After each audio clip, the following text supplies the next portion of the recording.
me la van a mascar. Kawasaki, Gago, Griko, y Stripper. Pada video kali ini, kelompok kami akan membahas mengenai studi kasus teriakan dari lantai 9. Nah, pada presentasi kali ini, kami akan menganalisis kasus Daniel, seorang eksekutif pemasaran ambisius yang menghadapi tekanan kerja yang sangat ekstrim di perusahaan fintech yang sedang berkembang pesat, yang berujung pada krisis emosional dari Daniel tersebut.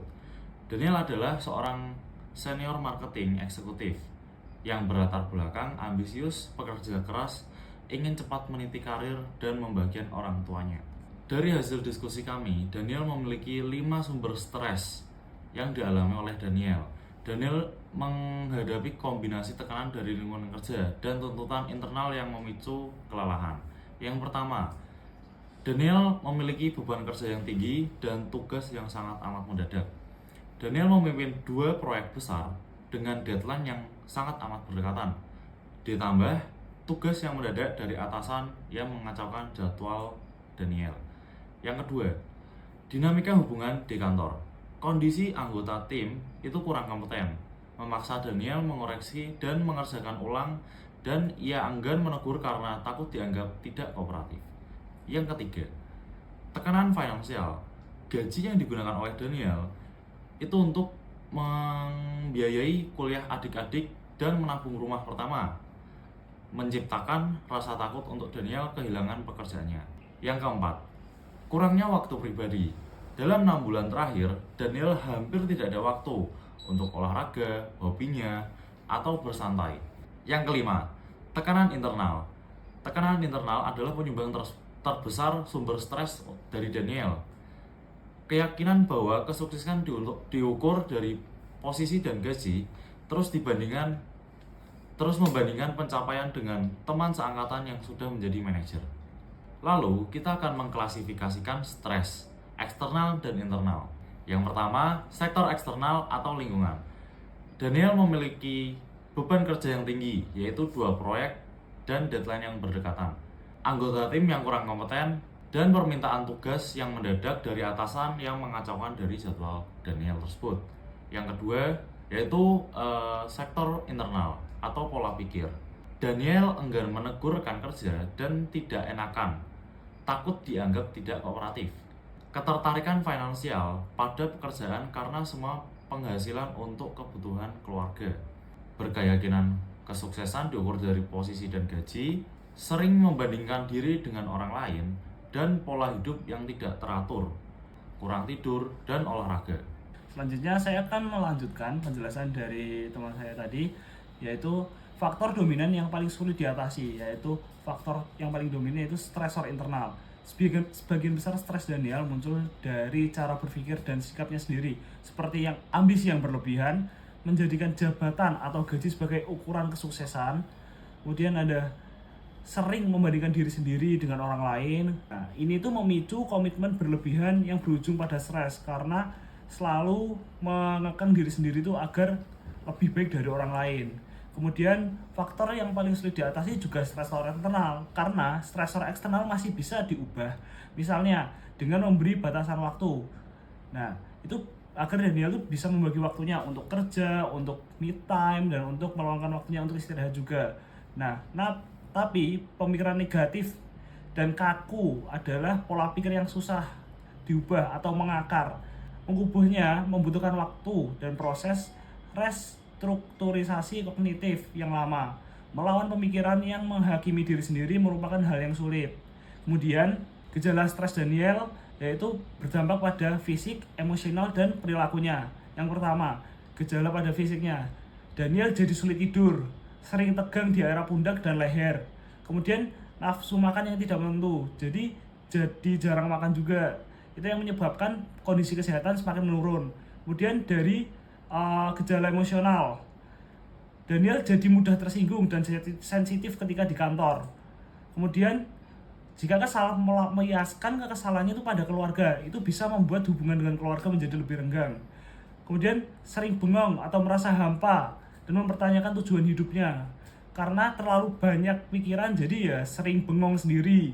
Terus bingung mau ngapain juga. Kemudian ada sering menangis diam-diam di kos-kosan. Itu titik tertinggi mungkin ketika dia sedang stres. Kemudian dia juga menangis di kos-kosan untuk melampiaskan kekesalannya itu. Gejala stres Daniel juga berdampak pada perilaku Daniel. Yang pertama itu prokrastinasi, yaitu dia selalu menunda tugas yang tidak disukai. Jadi dia selalu menunda tugas-tugas atau mengskip tugas yang tidak disukai sehingga tugas itu menjadi banyak atau menumpuk. Nah, itu menambah beban pikiran Daniel juga. Kemudian konsumsi kopi berlebihan dan fast food untuk menenangkan diri.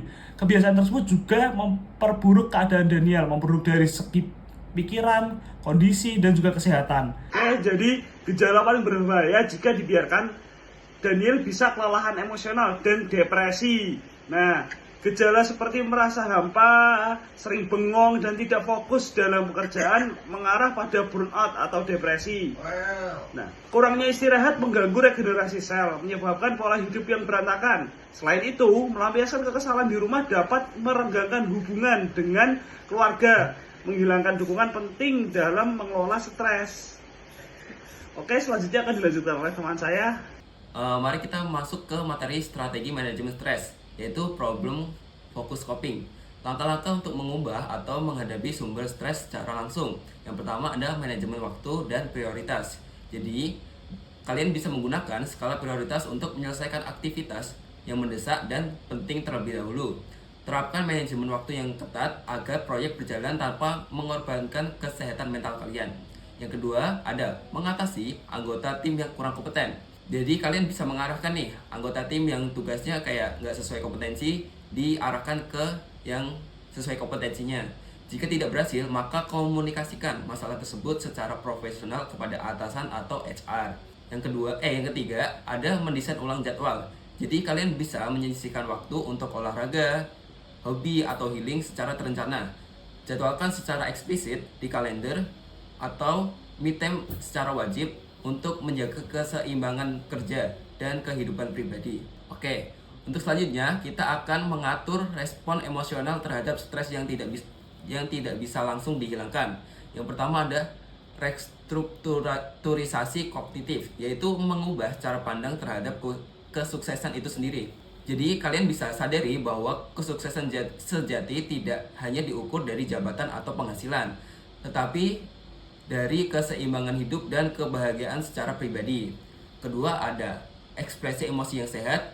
Jadi kalian bisa berbagi cerita dengan orang terpercaya, melakukan liburan singkat dengan orang terdekat, atau melakukan aktivitas yang membantu melepaskan emosi secara konstruktif. Oke, yang terakhir itu ada gaya hidup yang sehat. Kalian bisa mengalihkan kebiasaan mengonsumsi kopi dan fast food saat sedang stres dengan mengubah pola makan menjadi makanan yang lebih sehat atau healthy food. Pola hidup sehat sangat mempengaruhi kesehatan mental dan memulihkan konsentrasi saat bekerja. Oke, materi selanjutnya akan dilanjutkan oleh rekan saya. Nah, selanjutnya kita masuk ke pembahasan rencana aksi jangka pendek dan jangka panjang yang bisa dilakuin oleh Daniel agar kondisi Daniel semakin baik dari kondisi sebelumnya.